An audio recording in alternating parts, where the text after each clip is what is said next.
தமிழக அரசியல் வரலாற்றில் முன்னு எப்போதும் இல்லாத அளவிற்கு மாபெரும் திருப்பங்கள் அரங்கேறி வருவதை நாளுக்கு நாள் காண முடிகிறது. மறைந்த மூத்த அரசியல் விமர்சகரும் பிரபல நடிகரும் வார இதழின் ஆசிரியருமான சோ. ராமசாமி கடந்த 36 ஆண்டுகளுக்கு முன்பு இன்றைய அரசியல் சூழலின் எப்படிப்பட்ட அணுகுமுறைகள் அரங்கேறுவதற்கான தளமாக தமிழகம் விளங்கும் என்பதை சில ஆருட காட்சிகளைப் போல அல்லாமல் ஆணித்தரமான சில விவரங்களையும் அன்றைக்கு சொன்ன அதே பதிவுகள்தான் இன்றைக்கு அரங்கேறி வருகிறது.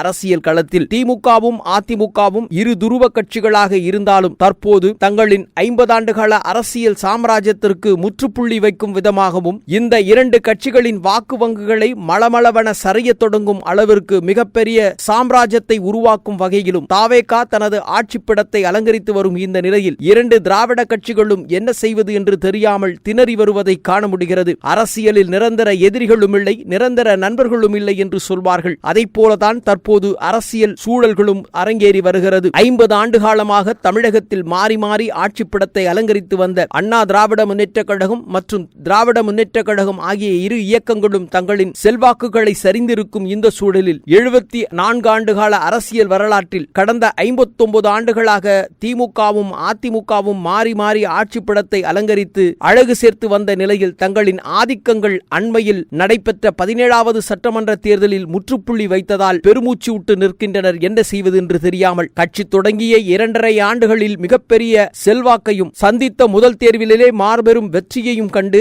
ஆட்சிப்பிடத்தை அலங்கரித்திருக்கும் தாவேகா கட்சியின் தலைவர் ஜோசப் விஜயனுடைய அரசியல் அபார வளர்ச்சியை கண்டு என்ன செய்வது என்று தெரியாமல் திகைத்து வருகிறார்கள் இரண்டு திராவிட கட்சிகளின் தலைவர்களும். இந்த சூழலில் கூடா நட்பு கேடாய் முடியும் என்று சொன்ன வரலாற்றின் வார்த்தைகளை எல்லாம் புறந்தள்ளிவிட்டு இரு துருவங்களாய் இருந்தவர்கள் ஒரே மனநிலையில் தற்போது கைகோர்க்க துவங்கியிருப்பதாகவும் சொல்லப்படுகிறது. இதைதான் மூத்த பத்திரிகையாளர் சோ கடந்த 36 ஆண்டுகளுக்கு முன்பு தனது துக்ளக் வார இதழின் ஆண்டு விழாவின் பொழுது வாசகர் எழுப்பிய கேள்விக்கு பகிரங்கமாகவும் ஆணித்தரமாகவும் ஒரு பதிலை தெரிவித்திருந்தார். அவர் தெரிவித்த பதில் சாத்தியம்தானா என்ற கேள்விகள் அன்றைய நிலையில் எழுந்தன. ஆனால் அது அப்படியே தீர்க்க தரிசனமாய் தற்போது அரசியல் அரங்கில் அரங்கேறி வருவதை காண முடிகிறது. திமுகவும் அதிமுகவும் கூட்டணி சேர்வதற்கு வாய்ப்பு இருக்கிறதா என 30 ஆண்டுகளுக்கு முன்பு கேட்கப்பட்ட அந்த கேள்விக்கு பதிலை அன்றைய தினமே அந்த விழா மேடையில் துக்ளக் ஆசிரியர் சோ. ராமசாமி மிக தெளிவாக சொன்னால், நிச்சயம் தமிழகத்தில் இப்படிப்பட்ட ஒரு மாற்றங்கள் நிகழும். அந்த மாற்றத்திற்கு இரண்டு துருவ கட்சிகளாய் விளங்குகிற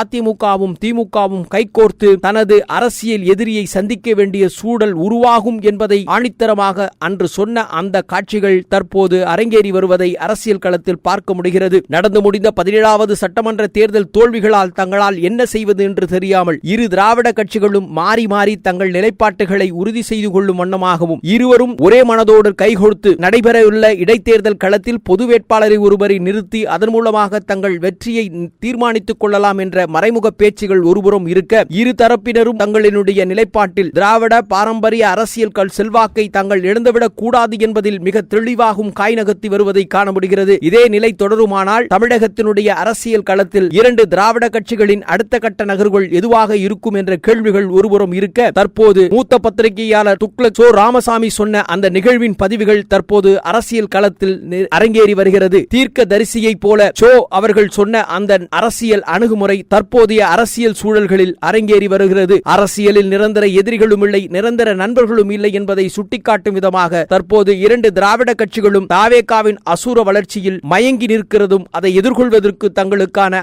அந்தரங்க அரசியல் சதுரங்க வேட்டையை அரங்கேற்றி வருவதையும் காண முடிகிறது. சோ சொன்ன பதில்கள் தற்போது கால சூழல்களில் அரசியல் களத்தில் அரங்கேறி வருவதை பார்க்க முடிகிறது. அன்றே திண்ணமாய் சொன்னார் சோ. அது நடைபெற்று வருகிறது இன்றைய அரசியல் தளத்தில்.